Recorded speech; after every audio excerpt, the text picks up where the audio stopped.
You're listening to Interactive Wrestling Radio, featuring the Interactive Interview, courtesy of WrestlingEpicenter.com. So what you gonna do? Let me talk to you, dummies. Oh, yeah. You're where it's at. If you're smart like me, you gotta listen. And if you don't listen to it, I'll come out of your computer and body slam your ass. don't be a Melvin. I will scar you. Open your third eye. Woo! It's gonna be cool. Oh, what a rush. It's showtime! We had a lovely conversation. To the interactive interview.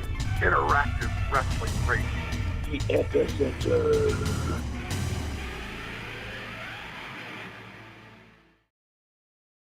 Ladies and gentlemen, in just a few days, a world premiere will happen at 400 movie theaters across the United States of America for a movie called 350 Days. A very real, very raw look at the real life of professional wrestlers back in the glory days, back in the 70s and 80s. So here we go. We're going to have on today the director of the film, Fulvio Cecere. So it's going to be a really good interview. I hope you guys enjoy it. If I haven't said so, by the way, I'm all over the place today. Welcome to another edition of Interactive Wrestling Radio. I am James Walsh, and I'm really humbled to be bringing you this exclusive interview with an actor and a director in his own right who did this piece. I think you guys are really going to enjoy it. If you're somebody like me who enjoyed the 30 for 30, even though I'm not the biggest Ric Flair fan in the world, if you cried like I did at the Andre the Giant documentary that was on HBO, which was brilliantly done, you're going to enjoy what you see here. I've had a chance to see a sneak peek of it because I was doing this interview, and man, I got to tell you, this is one of the better documentaries I've seen, and I'm not just saying that because I got given an interview with the guy. I'm saying that because I mean it. I think you guys know me well enough now to know I don't blow smoke. Been given permission to run the trailer for the movie, so I hope you guys enjoy the trailer. And right after the trailer, we're going to have our exclusive interview with director Fulvio Cecere. Enjoy.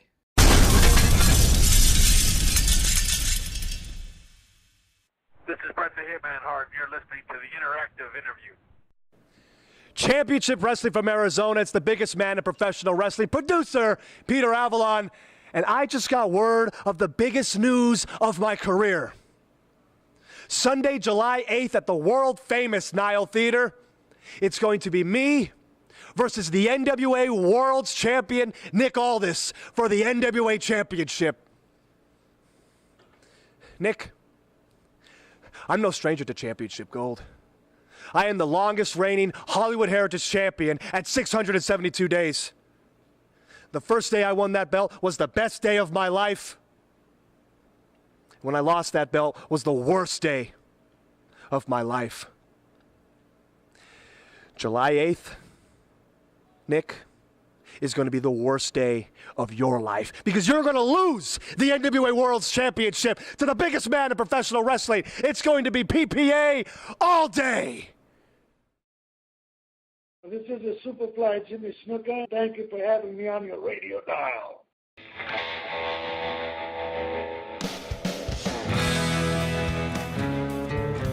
$350 days a year as a wrestler on the road. Maybe it's a sickness. 350 days a year. A lot of physical pain, a lot of loneliness. You have no home life whatsoever. Piper and me riding down the road, doing 8 balls of cocaine. I'm sure it broke up marriages. How many guys in the wrestling business have a family left when they're done? Most of them lose it. I couldn't have children. I couldn't put on my turnbuckle while mommy worked. I look forward to it, bro. You know why? Because I love it so much. It's in my heart. When you're famous, you don't have to go look for trouble. Trouble comes knocking on your door. I hit the bars. And that was my character. Sitting in a room with a bunch of wrestlers doing cocaine, we really got to know each other. I would take a lot of downers, and I did have problems with the downers. I'm embarrassed to admit it, but I was not a faithful husband from the first day, for the whole time on the road. I lived a double life. I needed it. It was like, I'm not getting the love I needed home. Would I do? Oh my God, I am afraid to say I would do it again. I wouldn't change a thing. No regrets. I loved everything I did. I actually wish I could do it all over again. Well, I want to tell you, you know, to make some big money in wrestling, you had to wrestle every night of the week, $30 every day. So you had to wrestle 6 and 7 times every week just to earn your money. 350 days on the road with wrestlers, a living hell.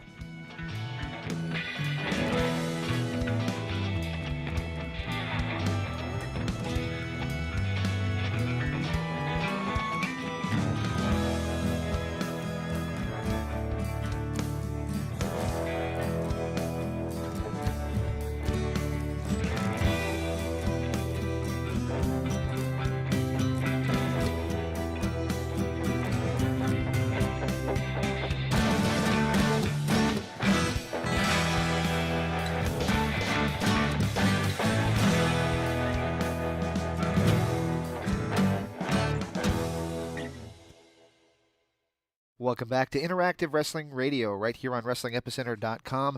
On the Newsmaker line with me is the director of an exciting new wrestling film that's coming out in theaters across North America on July 12th. A one-night-only screening of 350 Days. It is Fulvio Cecere. Am I saying that correctly, sir? You are. That was actually quite excellent. Usually people get that all wrong, so thank you. I'll blame it on the fact that I know you're from Canada, but you lived in New Jersey, so that counts you as one of us. So I have New Jersey blood, so that's how I was able to say that. Well, you know, it's funny because I grew up in Montreal, and ever since I was a kid, we used to drive down to Jersey, you know, before I actually moved there. So I moved there when I was a kid. But I can't be any more New Jerseyan than I am. I've been there since the mid-'60s. There you go, yeah. I was born there in 81, and I lived there until 2000 when I came out here to Arizona. But every now and again, people still stop me and say, "Hey, where are you from?" Because my accent's so New York-esque. But what are you going to do? Yes. Uh-huh. All right, so the film is coming out. I watched this, and it's actually really eye-opening from the trailer on down. It's an exciting-looking film, and it has a different and unique approach to professional wrestling. In doing my research on you, I see that your interest in professional wrestling stemmed from your work on a boxing movie, ironically enough, based in New Jersey, called Cinderellaman. How did the boxing movie translate into the wrestling interest? Well, okay, so that's kind of it's misleading in a way. What happened was because of working on Cinderellaman, I became very good friends with Angelo Dundee, who of course was Muhammad Ali's trainer, manager, and boxing icon. And it was through him that I went to the Boxing Hall of Fame a couple times. This was back in the, I guess it was 5 and 6 years ago. And that's where I met Darren. And Darren was a cut man for Lou Duva, another legendary trainer. And it was there that we struck up a friendship, and he started telling me about this one project he was working on. And it involved some wrestlers. And ultimately, I tried to help him with that, and that didn't go anywhere. But then he had this other idea, and I thought it was pretty fascinating, and he had access to all these wrestlers. Now, I was not a wrestling fan at the time. I remember when, back again in the 60s, where I used to watch, Bruno Sammartino and other staples like that, who were super famous back then. But other than that, I wrestled in high school at Hawthorne, New Jersey, the Hawthorne Bears. There you go. But that was it. So it was through meeting Darren, I decided I really liked what the idea was, and the fact that he had access to all these people. So I offered to direct it, and so I put together a crew. We got a couple of wrestlers for the first weekend, and it was from the very, very first shot just gold. And I knew then that we had something pretty special, and it went from that first weekend where we shot, I think we got a total of 6 wrestlers, and then it led to another, I think, 21 days of shooting, about 120 hours of footage, total of 72 people interviewed altogether, and it took us 5 years to do that. But it started that one weekend in New Jersey, and our very, very first wrestler was Tito Santana, who was also a New Jersey guy. A Jersey guy, and superstar Billy Graham happened to be in town, so we shot him that weekend as well. Greg Valentine was also there, and so we shot him. We got Angelo Savoldi, also living in New Jersey, and at the time he was the oldest living wrestler living. He was 99 years old. Yeah. So Angelo Savoldi was he ran IWCCW for those who are keeping track at home, and a bunch of other territories in the New York, New Jersey, all the way up to Massachusetts area. So I know him very well. Yeah, his son Mario is still involved too. That's right. And All so so that's what that was the genesis of it. Awesome. So you mentioned Angelo Savoldi. Of course, we lost him. We lost so many other guys that you have interviewed here. Jimmy Snuka, for example, George the Animal Steele, Ox Baker, all have passed away in the 5 years that it's taken to make this movie. Is it a little? Is it kind of a tribute in a way to get their side of the story, their story out there now, even post mortem? Absolutely, without question. And if I may add to that, which is even more sad, there's actually 12 people that have passed away since we've started. And really? So some didn't make it into the movie, like Budokan, for example. Don Fargo did make it into the movie. He passed away. Cowboy Bobby Miller, I think it was. It escapes me at the top of my head right now. We interviewed him at the Cauliflower Alley Club in Vegas. It's sad, but the great thing, if there's a great thing to take from it, is that perhaps we have their last interviews. The Wolfman, for example, Willie Farkas. I interviewed him in Toronto, and he passed away. There's several that are not doing very well, whether it's Alzheimer's or health issues. So it becomes a timepiece to extent too. Yeah, and it's a time capsule, is what it is. I mean, wrestling fans know that there's no such thing as territories anymore. Basically, that there is just the one. Although there is something to be said for the pretty new, exciting promotions like Ring of Honor and Impact and New Japan. So they're really making some headway now. But ultimately, when you think of wrestling, you think WWE. Well, up until the 90s, it was all territories. I think there were 32 or 33 at the time, and this is their story. So what I want to stress, though, is that the wrestling fans are going to love this because there's the nostalgia factor. They're going to remember all these guys, and if they're older, they're going to remember these guys. The new guys are going to love it because they're going to see the history and where it came from to what it is today. But this isn't really a wrestling movie. This is a movie about the people who live that life. They just happen to be wrestlers, just like the movie The Wrestler. Right. That's actually my next question on the list. Yeah, go ahead. I'm sorry. I didn't mean to. Yeah. Well, I was going to say, it's just, the Wrestler isn't about Mickey Rourke portraying a wrestler. It's about a father and his relationship with his daughter. He just happened to be a wrestler. So, I mean, that's what this movie is. And it's about the life that they lived on the road and how difficult it was, and, missing your family, missing birthdays, the adultery, the drugs, the alcohol, the fights, the violence, the fans destroying your cars because you just beat their champion, getting shot in the ring.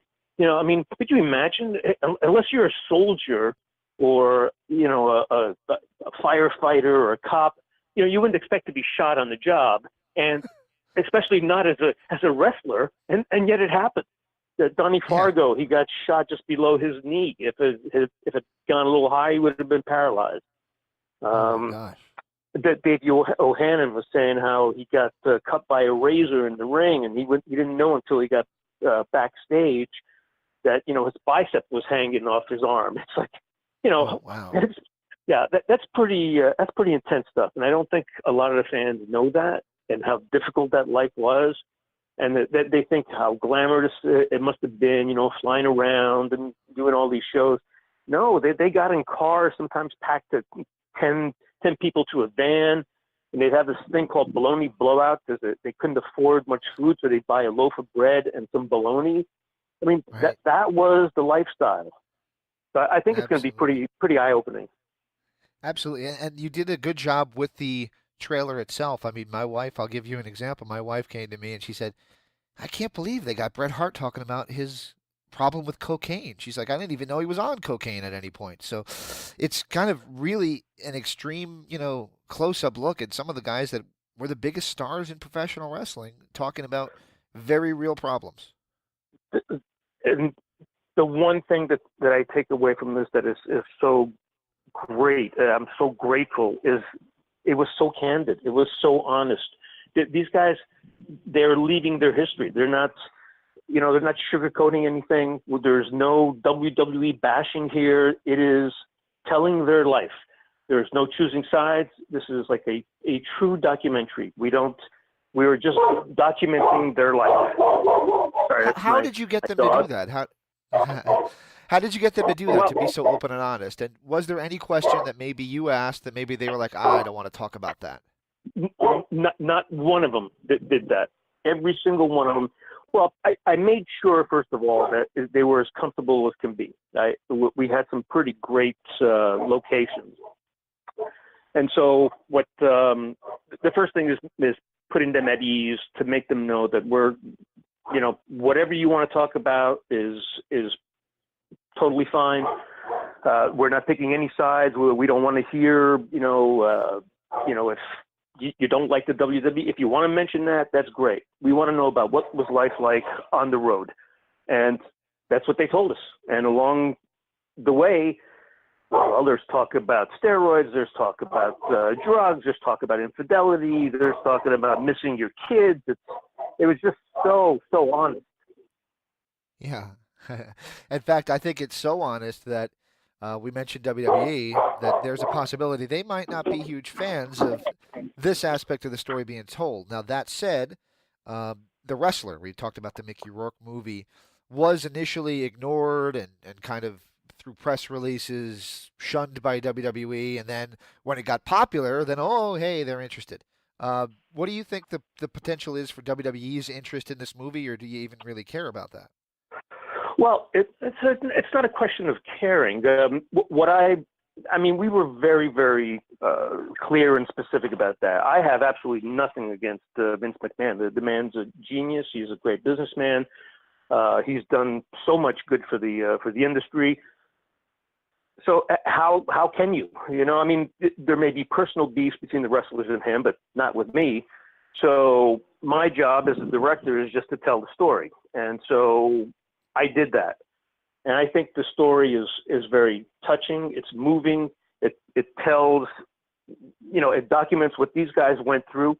And ultimately, because he's such a wrestling fan, I think he's going to love it, because there's nothing in there to not like.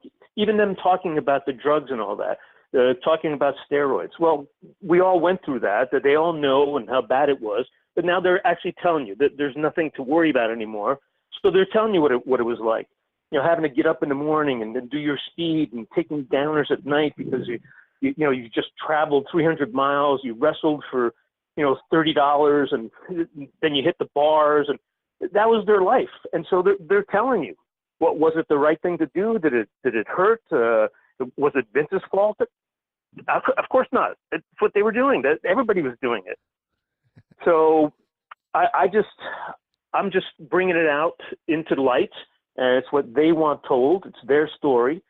And it starts from, we cover everything, basically, from the highs to the lows and everything in between. And the bottom line is, every single one, to every man and woman, if they had to do it all over again, they would. No matter how difficult it was, what they went through, they would do it again in a heartbeat. So yeah, there's no bashing here. I think he's going to love it, personally. Awesome. Excellent. As an actor, as a guy who did not come from this world, to come into a world that literally I've been a fan of since I was a toddler, and kind of at a very young age understood what it was all about, for somebody who maybe wasn't a fan growing up, but then kind of got into this project, what do you think of all this stuff? What did you ever stop and think, wow, what am I getting myself into here? Such a great question. And my hat's off to these guys. I am so, I'm in awe because I keep mentioning this, all these interviews. It's, as an actor, I have a certain skill set. I think I'm pretty good at what I do. I memorize lines. I get into characters. I know how to work the camera. I can direct. I know all that. I've been to film school. I've been in over 200 productions. These guys are so all-encompassing. Not only do they have to create drama, they have to be good at improv, right? So they have to speak really well on the mic. They have to sell that whole fight. Talking in kayfabe, that's like a whole other language. They're stuntmen. They're choreographers. They direct their own scenes. It's stunning. The outfits, they create soap operas. It's like a one-man movie studio in each character. And on top of it, they're big, giant guys. It's just stunning. I am just so impressed with these guys. Now, of course, that doesn't apply to everyone. There's a lot of stiff guys out there. But a Bret Hart, for example, such a technician. It just blows me away. It really does. I'm so impressed. Very cool. So July 12th is the big day, and it's going to be screening all across North America in a lot of theaters. But I wanted to ask you, why isn't it going to be like a cinematic release like, say, Jurassic World 2 or something like that? Why is it just a one night only? Well, that's a good question. We went to the American film market in LA, and we started showing the trailers to all the distributors, and they just freaked. They thought it was so good. So there was a lot of interest from the TV perspective. And documentaries are very difficult to get a huge theatrical run. They don't sell very well, so a lot of people don't even participate. But right. Fathom Events saw great potential in it, and these guys are pretty world-class guys. They put on only events that they think will do well. Like, for example, they promoted the Conor McGregor Mayweather fight. They'll do things. They'll do special things. If it's a 50th anniversary of Casablanca, they'll do a one-night screening and with a live audience or a live orchestra. Really classy, huge events. So they came on board, and we were pretty excited about it, and flattered that they would want to do this.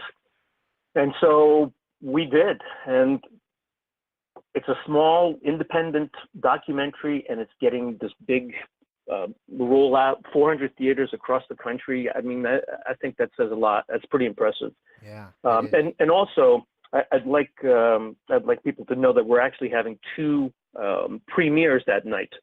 One is going to be in New York, and we'll have Greg the Hammer Valentine, JJ Dillon, and Tito Santana in person. And I'm also going to be doing a premiere at the Chinese Theater in Hollywood.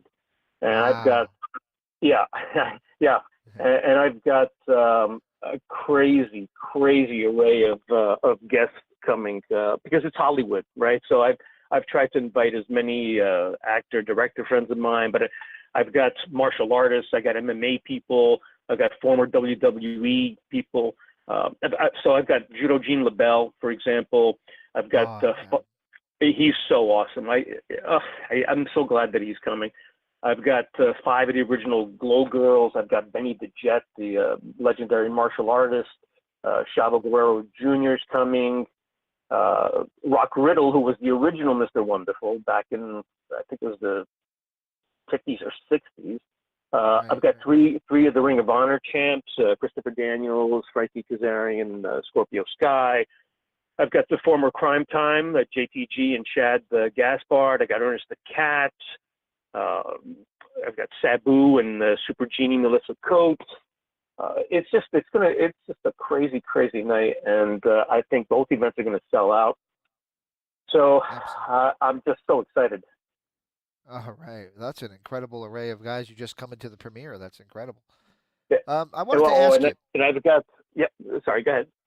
I was going to say, the market for wrestling documentaries seems to be at a fever pitch right now. I mean, I'm sure the Ric Flair 30 for 30 that did so well on ESPN, the HBO documentary on Andre the Giant that brought almost everybody of my age group and older to tears, was just an incredible thing that was put together.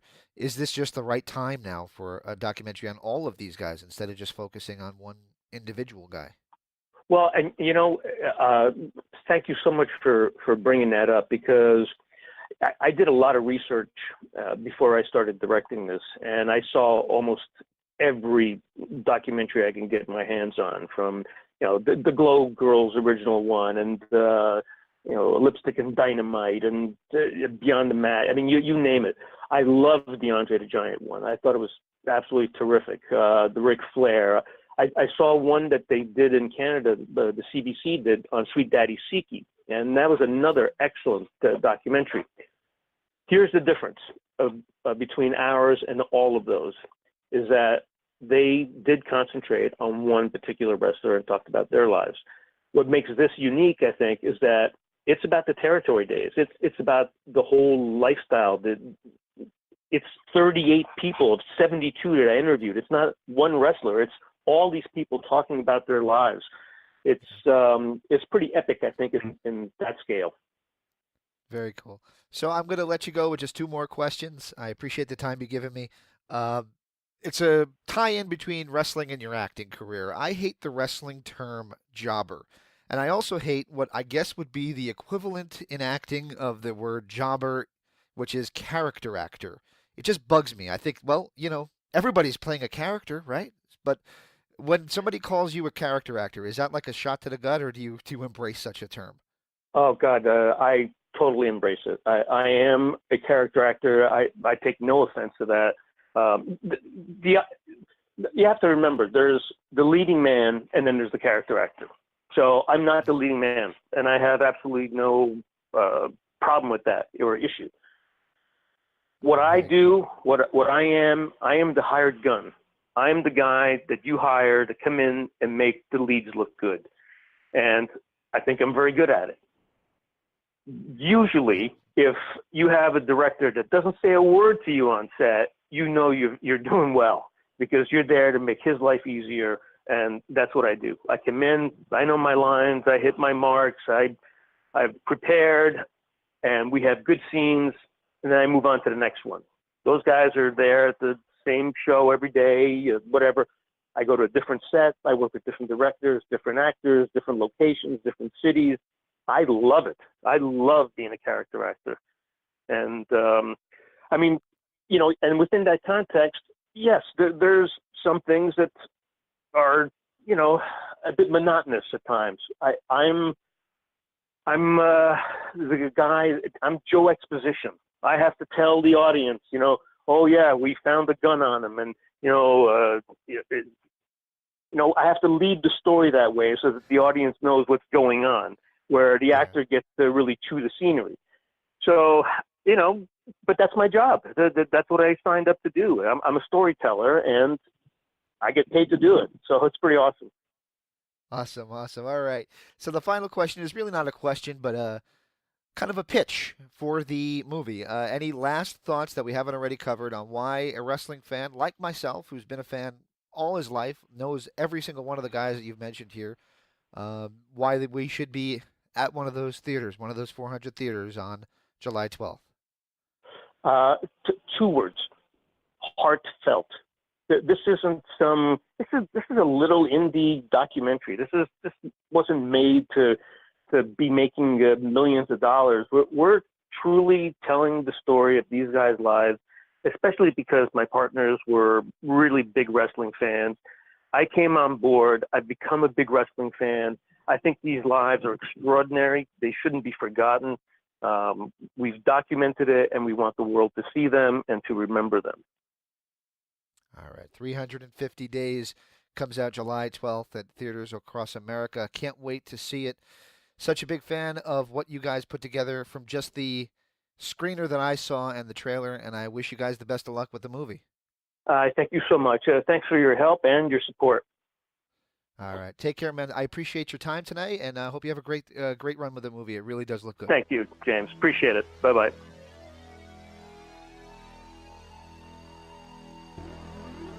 This is the Wrestling Epicenter.